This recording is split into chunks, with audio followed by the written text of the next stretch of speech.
और खबर श्रीनगर गढ़वाल से है, जहां पर एक बार फिर से गुलदार का हमला हुआ है। 3 साल के बच्चे को गुलदार उठाकर ले गया। स्थानीय लोगों ने गुलदार को चित्रा गार्डन की तरफ बच्चे को लेकर जाते हुए देखा था और फिलहाल पुलिस और वन विभाग के साथ में परिजन भी बच्चे की तलाश में जुटे हुए हैं। अभी तक बच्चे का कोई भी सुराग नहीं लगा है।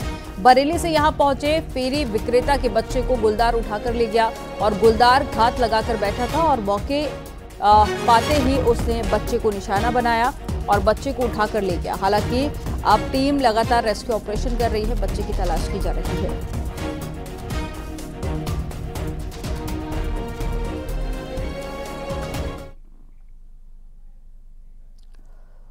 उत्तराखंड में गर्मी को लेकर अलर्ट जारी किया गया है। राज्य में अगले 3 दिन के लिए गर्मी का अलर्ट जारी किया गया है। गर्मी अगले 3 दिन में और ज्यादा मुश्किलें बढ़ाएगी। मौसम विज्ञान केंद्र का ये पूर्वानुमान है। 20 मई तक मैदानी जिलों में तापमान बढ़ेगा और पहाड़ी जिलों में भी गर्मी का असर देखा जाएगा।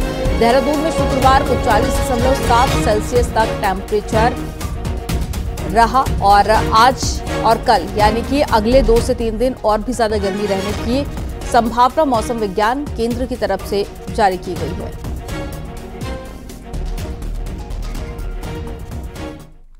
उत्तराखंड में गर्मी बढ़ने के साथ ही आग की घटनाएं फिर से बढ़ने लगी हैं। शुक्रवार को 11 जगह पर जंगलों में आग लग गई। वहीं अल्मोड़ा के जंगल की आग बुझाने के दौरान में एक शख्स की मौत हो गई। आग बुझाने के दौरान युवक आग की चपेट में आ गया और झुलसकर उसकी मौत हो गई। अब तक अल्मोड़ा जिले में जंगल की आग में जलकर 5 लोगों की मौत हो गई है। इससे पहले सोमेश्वर के 5 लोगों की मौत भी हुई थी। पिछले दिनों आग की घटनाओं पर काबू पा लिया गया था, मगर अब गर्मी बढ़ने के साथ ही आग के मामले तेजी के साथ में बढ़ रहे हैं और जंगल एक बार फिर से आग में धधकने लगे हैं। और मौसम विभाग ने 20 मई तक गर्मी बढ़ने की संभावना जताई है। अब ऐसे में जंगलों की आग की घटनाएं बढ़ती जा रही हैं। तो बीते दिनों बारिश हुई थी, जिसके चलते जंगल की आग पूरी तरह से बुझ गई थी, लेकिन अब एक बार फिर से गर्मी बढ़ने लगी है। ऐसे में जंगलों में आग देखी जा रही है। अभी तक 5 लोगों की मौत हो चुकी है। शुक्रवार को भी एक शख्स की मौत हुई आग की वजह से। अब ऐसे में वन विभाग के सामने एक बार फिर से ये चुनौती बन गई है कि आग पर किस तरह से कंट्रोल पाया जा सके। पहले भी वन विभाग की टीम आग बुझाने में कामयाब साबित नहीं हुई थी, असफल हुई थी, जिसके चलते बाद में बारिश हुई, जिसके चलते राहत जरूर मिली थी, लेकिन एक बार फिर से आग की घटनाएं बढ़ती जा रही हैं। और ज्यादा जानकारी के साथ में दीपांकर भट्ट हमारे साथ में जुड़ गए हैं। दीपांकर, एक बार फिर से वन विभाग की मुश्किलें बढ़ गई है, चुनौती बढ़ गई है, क्योंकि अब टेम्परेचर बढ़ेगा, जिसके साथ साथ आग की घटनाएं भी बढ़ेंगी। बिल्कुल अमनदीप, न सिर्फ फॉरेस्ट डिपार्टमेंट की बल्कि पूरे गवर्नमेंट के लिए और पूरे प्रशासन के लिए अब चैलेंज यहां पर रहेगा। पहली बात यह कि जो मौसम विभाग का कहना है कि अगले 3 दिन टेम्परेचर बढ़ेगा और मैदानी जिलों में खासकर 40 के क्रॉस से टेम्परेचर जाएगा। देहरादून की बात करें तो कल 40.7 डिग्री सेल्सियस राजधानी का तापमान था, यही टेम्परेचर रहेगा। और कल जो अल्मोड़ा की घटना सामने आई, सोमेश्वर में एक व्यक्ति की मौत हुई है आग में झुलसने की वजह से। इससे पहले 5 डेथ हो चुकी है, टोटल 6 डेथ अभी तक हो चुकी है। इसी बीच में आप देखेंगे तो 4 धाम यात्रा का चैलेंज गवर्नमेंट के लिए पहले से बना हुआ है। जिस तरह आपने दर्शकों को बताया कि बीच में एक छोटा स्पेल बारिश का आया था, उससे पहले भी आग की घटनाएं थी और तब सरकार के लिए बड़ा चैलेंज ये था कि कैसे फॉरेस्ट फायर को रोका जाए। तो अब अगर ये 3 दिन टेम्परेचर बढ़ता है तो फॉरेस्ट फायर के केसेस बढ़ेंगे, पहली बात।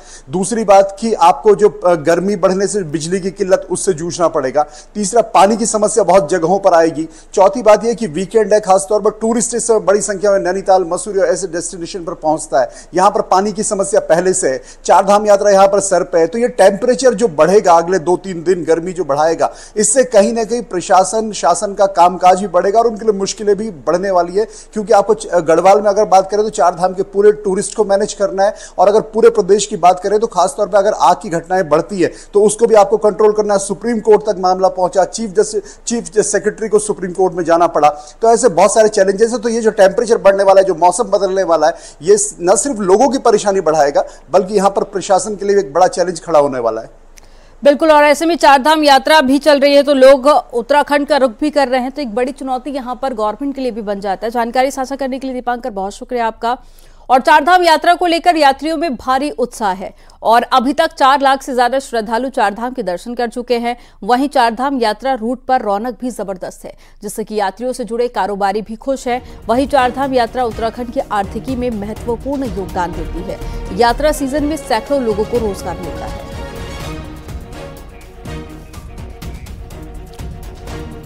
और ज्यादा जानकारी के साथ में चमोली से नितिन सेमवाल जुड़ गए हैं। नितिन, लगातार चारधाम पहुंचने वाले लोगों का आंकड़ा बढ़ता जा रहा है। माना जा रहा है कि पिछले साल के सारे रिकॉर्ड इस साल टूटने वाले हैं। अब ऐसे में ये खुशखबरी उनके लिए जिनका रोजगार बढ़ जाता है। जी निश्चित रूप से अगर बात करें तो चारों की यात्रा में अभी केवल 8 से 10 दिन ही हुए हैं और 4 लाख से अधिक तीर्थ यात्री चारों की यात्रा कर चुके हैं। उत्तराखंड के लिए ये किसी सुखद खबर से ज़्यादा मैं नहीं कहूँगा, बहुत बड़ी सुखद खबर है, क्योंकि जो 6 माह तक एक वीरान जैसा रहता है पूरे कारोबार उत्तराखंड का, अब वो एकदम से बढ़ जाता है। जो स्थानीय लोग हैं, जो स्थानीय होटल संचालक हैं, जो ढाबे संचालक रहते हैं, उन्हें कहीं ना कहीं इससे बहुत ज़्यादा फायदा होता है। और हम देख भी रहे हैं लगातार जो नेशनल हाईवे है, बद्रीनाथ राष्ट्रीय राजमार्ग है, जहाँ जहाँ पे भी लोगों ने अपनी आजीविका के लिए छोटा छोटा कारोबार भी किया है, उससे कहीं ना कहीं लोगों को फायदा हो रहा है।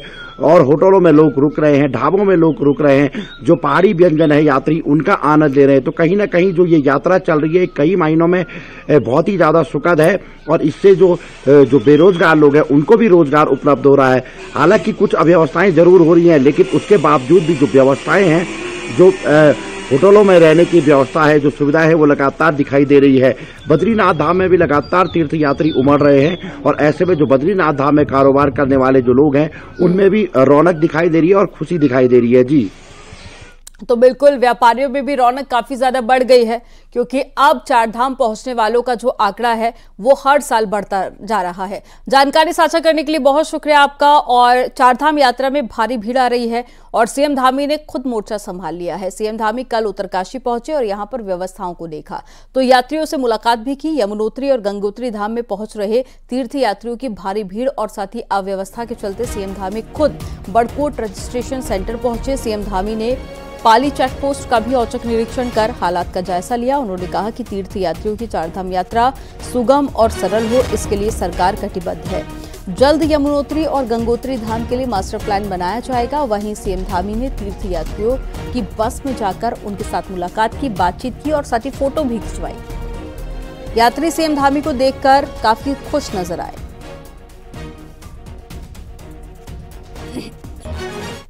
इसीलिए हम लोग की बस खराब की होगी आपसे मिलने के लिए लिखा हुआ था हम लोग को। आराम से आ गए, बहुत अच्छी व्यवस्था, अच्छी व्यवस्था। नेपाल से भी हमको माता रानी का दर्शन हो जाए।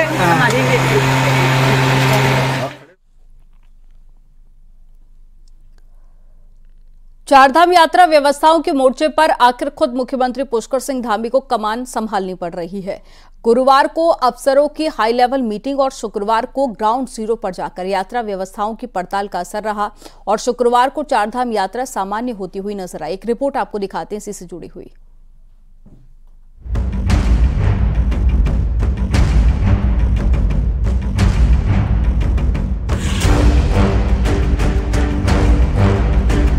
प्रशासनिक मशीनरी के तमाम दावे और मुख्यमंत्री के निर्देश के बावजूद चारधाम यात्रा शुरू हुई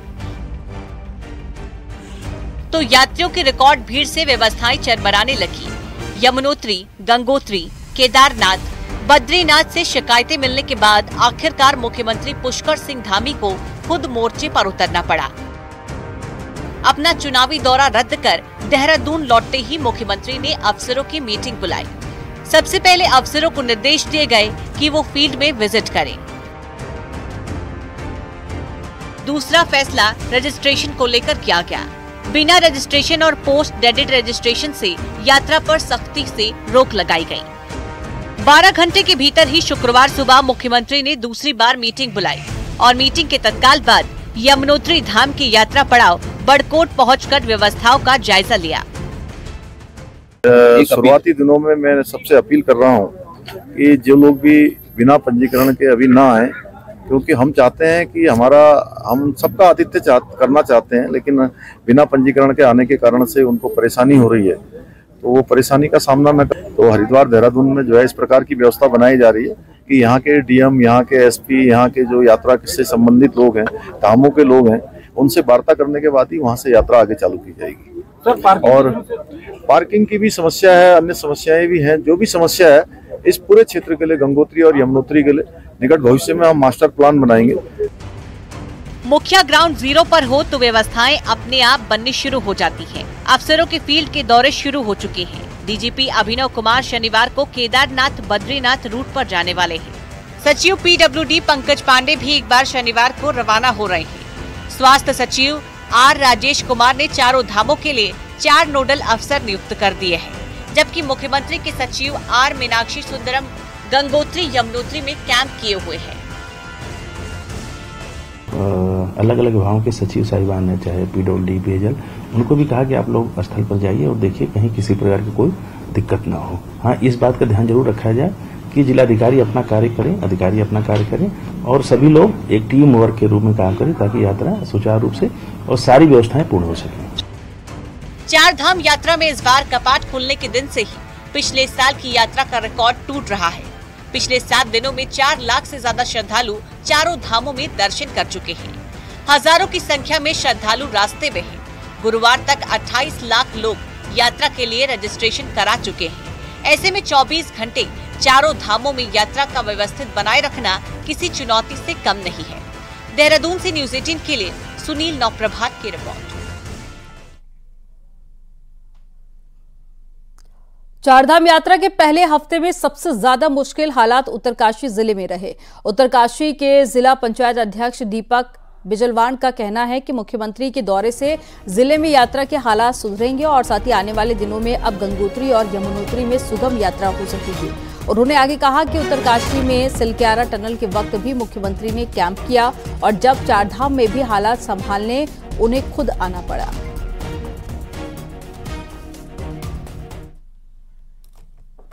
जनपद उत्तरकाशी माननीय मुख्यमंत्री जी का आभार प्रकट करता है, क्योंकि वह जब भी इस तरह की परिस्थितियां आती हैं कि स्थितियां बिगड़ने की ओर हो तो संभालने को पहुंच जाते हैं। चाहे वो टनल का मामला रहा हो आज या चारधाम यात्रा को संभालने का मामला हो। उनके आने से अब स्थितियों में परिवर्तन होगा और सुलभ और सरल यात्रा करने को यात्रियों को मिलेगी। आज उन्होंने जरूरी दिशा निर्देश समस्त सरकारी अमली जामों को बता दिया है और उम्मीद करते हैं कि आने वाले दिनों में जरूर एक बेहतरीन यात्रा और चारधाम की सरल सुलभ यात्रा है वो देखने को मिलेगी।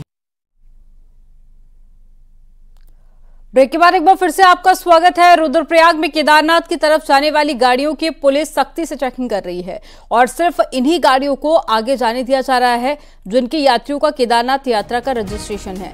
बिना रजिस्ट्रेशन वाली गाड़ियों को जवाड़ी चौक के पास ही रोका जा रहा है और केदारनाथ यात्रा के पड़ावों में एक तय सीमा पर ही रुकने की व्यवस्था है और इसीलिए हालात ना बिगड़े गाड़ियों को रोका जा रहा है। वहीं सोनप्रयाग और साथ ही सीतापुर में पार्किंग की दिक्कतें कम हो इसके लिए भी गाड़ियों को रोका जा रहा है और तमाम व्यवस्था यहां पर की गई है।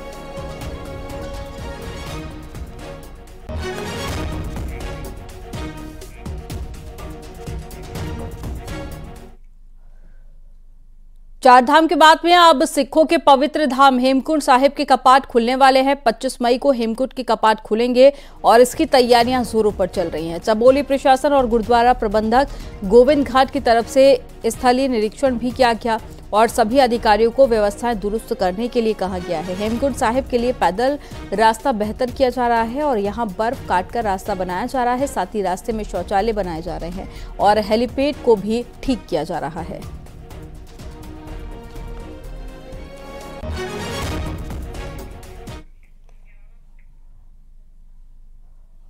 उत्तरकाशी के भटवाड़ी के दूरस्थ गांव पिलंग के मरीजों को इलाज के लिए पेकलेन से नदी पार करनी पड़ रही है और पहले पिलंग गांव के मरीज को डंडी कंडी के सहारे 3 किलोमीटर दूर पिलंग नदी के किनारे तक लाया गया। उसके बाद में उसे मल्ला सिल्ला मार्ग तक पहुंचाया गया। अब नदी के तेज बहाव के चलते नदी पार नहीं कराई जा सकी, जिसके बाद में ग्रामीणों ने रोड कटिंग में लगी पोकलेन के ऑपरेटर से मदद मांगी और फिर कुछ ग्रामीण उसे दूसरी तरफ लेकर पहुंचे।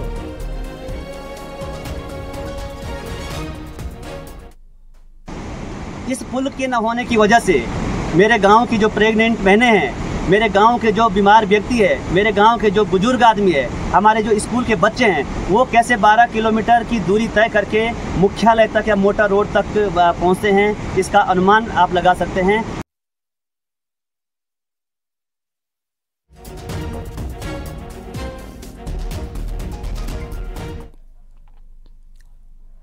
जिस हाईकोर्ट का दरवाजा सब न्याय का मंदिर समझकर खटखटाते हैं, उसी मंदिर की लड़ाई अब गोलजू देवता के मंदिर तक पहुंच गई है। रिपोर्ट आपको दिखाते हैं।